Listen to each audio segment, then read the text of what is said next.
Hello guys, my name is Anna and I vlog daily from Ukraine since the start of brutal Russian invasion. So if you're new to the channel, you support Ukraine, please subscribe and follow the updates from my country. I am not a military vlogger, but I'm a professional Ukrainian who loves my country, stays in the country, and I try to translate the things that we go through and explain how Ukrainians feel about different events, tragic and sometimes positive. And today I'm happy to speak about the destruction of Russian triumph. Those of you who follow me know that I was on a brief business trip to Ireland. I love it. You can check my video. But yesterday I was in the airport and I have learned about the success of Ukraine in the destruction of Russian air defense system, and I did not have enough charger on my telephone. I had to save it for my return back home trip and the plane, and I could not record it, and I felt so bad. But today I will use this opportunity and explain why it is so important and what actually happened. We know that Ukrainians fighting very actively in the Black Sea and in the Crimea, and I am 100% convinced that soon Ukraine will return Crimea back home. This operation was really complicated. It was organized by Ukrainian intelligence services together with SBU and Crimean partisans. I am super grateful to those people who are in danger but still do all they can on temporarily occupied territories to return back home. This sometimes costs them life, but they are true heroes, and in most cases they actually safe, sound, and continue working for the future success of Ukraine. So, how it all began? Extremely beautiful.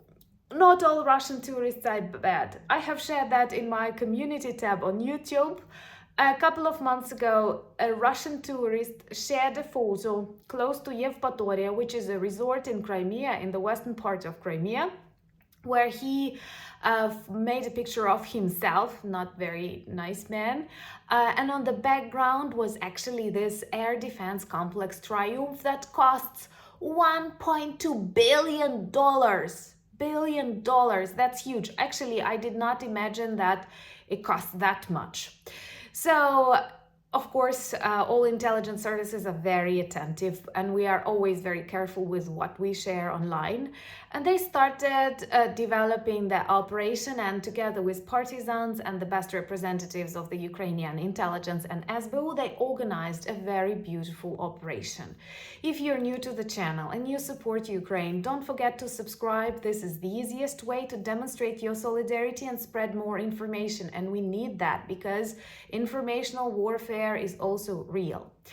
So they were working on this operation, and it started with a number of fighter drones flying and destroying radars and antennas of the complex so that they cannot stop any other missiles. And after that, the complex was hit with 2 Neptune missiles.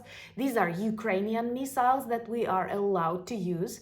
And very many big explosions took place, leading to the collapse of the complex. What is important? This is not a simple air defense complex, but this is a unity of many of such S-300, S-400 complexes, and there are many of them in one location. And lots of Russian Telegram channels, lots of experts of Russian orgs were saying, oh my God, now we have nothing to protect Crimea. And that is important because a number of serious complexes united in this one Triumph complex were destroyed together with the crew. But I'm sorry, what were they doing? Killing Ukrainians. And if you kill Ukrainians, sooner or later you will be killed, because this is the way justice works.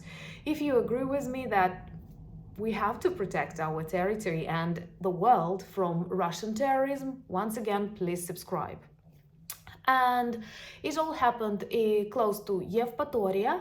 And now we may say that Crimea has become extremely vulnerable and a huge part of the Black Sea, which is also important. The previous operation in Sevastopol, and I spoke about that destruction of a warship and a submarine, which once again is a unique example of military operations, and possibly in the future some films will be made to tell the story of Ukrainian defense and Ukrainian resilience. So we see that Russian Navy feels vulnerable now in Crimea, in the Black Sea, and hopefully soon they will have to leave out of that. This triumph complex is extremely evil. First of all, it could stop Ukrainian drones, Ukrainian missiles, could shoot Ukrainian jets. But what is worse, Russians were using their air defense not only for air protection, but also to target Ukraine, to target Kherson, to target Mykolaiv. And you have to understand that this air defense systems, they are very inaccurate. And when they were using them, they were targeting anywhere in Ukraine, thus killing lots of civilians and destroying civilian infrastructure. That's what they're doing. They don't care what target they hit. They simply want to cause panic, death, and other things. And now they cannot do it. A good reason to subscribe to the channel if you're not yet. So with all of that and lots of videos and Telegram channels and lots of Russian experts, if it's possible to say so, to name Russian orgs that way, speak that they are losing war in Crimea, and we all know that Crimea is an important military base now used to supply Russian soldiers, and if we take it back, we cut all the supplies that Russians desperately need to continue fighting or surviving on temporarily, very temporarily occupied territories. And in general, in a couple of days, Ukrainians have demonstrated a lot. The destruction of warship and submarine in Sevastopol and the vulnerability of the Sevastopol port, the destruction of $1.2 billion complex triumph.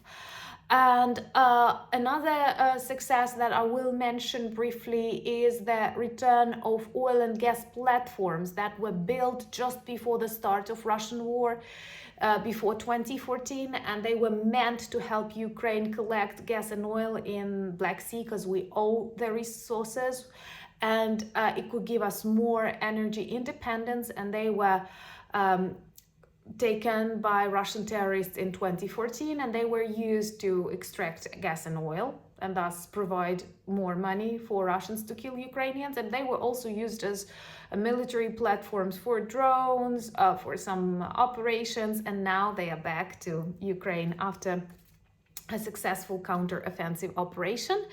And as a result, hopefully we will continue using them both for the Ukrainian military operation and the defense of our land, and also in future for the collecting gas and oil and thus becoming more independent.